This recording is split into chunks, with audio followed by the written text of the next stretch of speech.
2018년 8월에 영진이가 이렇게 대국민 사과를 합니다.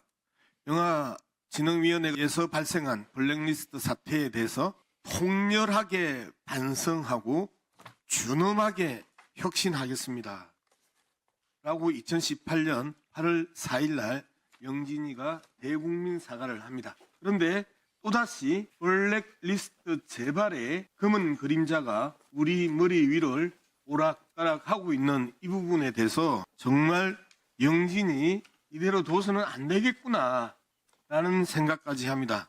제가 계속 이야기하고 있는 차세대 미래관객 육성사업 운영 용역 개시 내용, 이 부분은요 정말 중요한 사업이거든요. 무려 8억 3천만 원의 용역 예산을 들여서 청소년들을 대상으로 해서 영화 관람 문화 조성과 미래관객 개발에 대한 계기도 만들고 그들을 통해서 영화의 사회적 가치에 대한 확산을 하고, 그 다음에 지역 영화관을 중심으로 해서 영상문화 다변화와 활성화를 모색하는, 정말 영진이가 오래간만에 영진이다운 사업을 개발해서 추진한 내용이었어요. 무려 겨우 8억에 교육 횟수가 거의 2,000회에 달합니다. 교육 대상이 특수학교, 지방소멸위험 지역 학교 이런 데고요. 정말 중요한 사업이에요. 이 중요한 사업을 블랙리스트 만들 때처럼 이 조항을 넣으면서 완전히 하늘 어그러뜨려버린 사건입니다. 정치적 중립 소재와 특정 이념, 사상을 배제한 이 부분에 대해서 왜 제가 계속해서 이 문제를 제기하느냐면요. 그러면 이번에 노벨문학상을 받았던 한강의 제주 4.3 항쟁이나 광주 5.18 항쟁에 대해서 영화를 만들면 여기에서 방영하지 못하고 그 다음에 이 영화를 틀어놓고 교육하지 못해요. 그렇잖아요? 대답을 해보세요. 저는 위원장의 태도도 심각하게 문제가 있다고 보는 거예요. 왜 청소년들은 정치 사상에 대한 부분에 대해서 공부하면 안 되고 배우면 안 되나요? 헌법이 보장은 권리인데요. 아까 그렇게 대답을 했던 거잖아요. 아닙니다. 그렇게 한 건 아닙니다. 제가 그렇게 대답을 하셔서 더 조사를 다 해보겠습니다. 뭘 조사를 해요? 아닙니다. 제가 업무 시작하기 전에 있었던 일이라서. 그러니까요. 그러면 제가 잘 모릅니다 라고 이야기를 하든지, 그건 잘못된 겁니다라고 이야기를 해야지, 그걸 갖다가 편들 거라고 청소년들은 이라고 이야기하면서 헌법의 권리를 갖다가 배제시키려고 했던 그 발언에 대해서도 심각하게 문제가 있었다고 생각합니다. 박덕호 사무국장. 네. 작년 예결산위원회에서 나왔던 이야기라고 누가 이야기를 했습니까? 예결위에서 나왔다는 그거는 정확하게 제가 모르겠고요. 그 예산을 설명하는 과정에서 이런 어떤 우려들도 있다. 그래서 우리가 그런 우려를 누가 이야기를 했어요? 이제 저도 이제 이 부분은 나중에 이제 들은 부분인데, 그럼 누구한테 들었어요 그 이야기? 이제 우리 실무진에서 이제 그 회의를 했다고 합니다.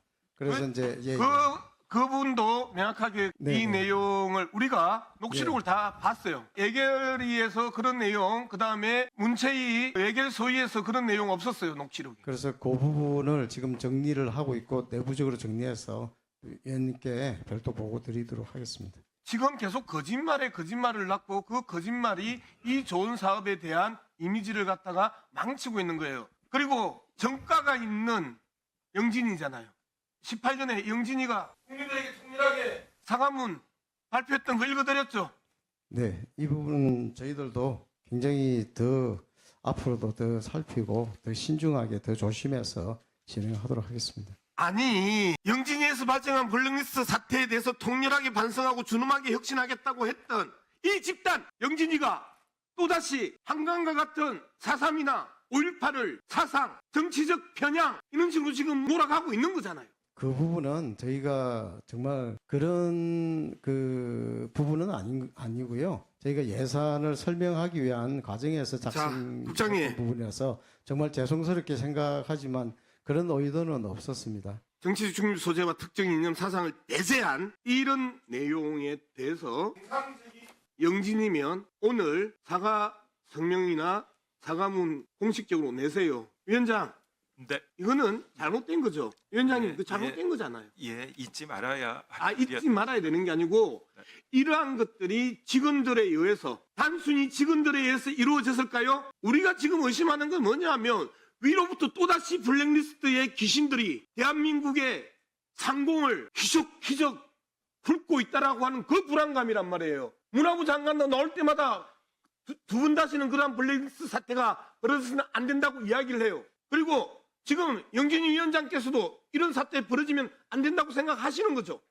그렇게 생각을 합니다. 하시는 거죠. 내부 교육 그리고 블랙리스트 하고 있습니다. 관련해가지고 감봉 처분 받았던 우리 사무국장님도 두 분 다시는 이런 일 발생하면 안 된다고 생각하시는 거죠. 네, 그렇습니다. 그러면 공식적으로 여기에 대해서 대국민 사과문 다시 내야 되는 거죠. 위원장님. 네, 저 과정이나 여러 가지를 아니 과정에 대해서 해야 충분히 이야기했고요. 오히려 검토를 해. 그 과정을 밝히면 밝힐수록 영진이의 실무자들과 그다음에 위로부터 영진이에게 지시했던 그 위선들이 다 터져 나옵니다. 여기서 마무리를 좋은 사업이기 때문에 제가 마무리를 하려고 그러는데 영진이의 공식적인 대국민 사과 내세요. 대답하시면 여기에서 정리하겠습니다만은 계속해서 위원장이 더 알아보고 지금까지 이야기했던 제 이야기에 한 채 거짓도 없고 다 자료를 영진이와 취재를 통해서 다 확보했던 내용인데 사과하지 않겠다고 이야기를 하면 끝까지 이 부분에 대해서 저희들은 추적하고 그리고 기한했던 사람 그 다음에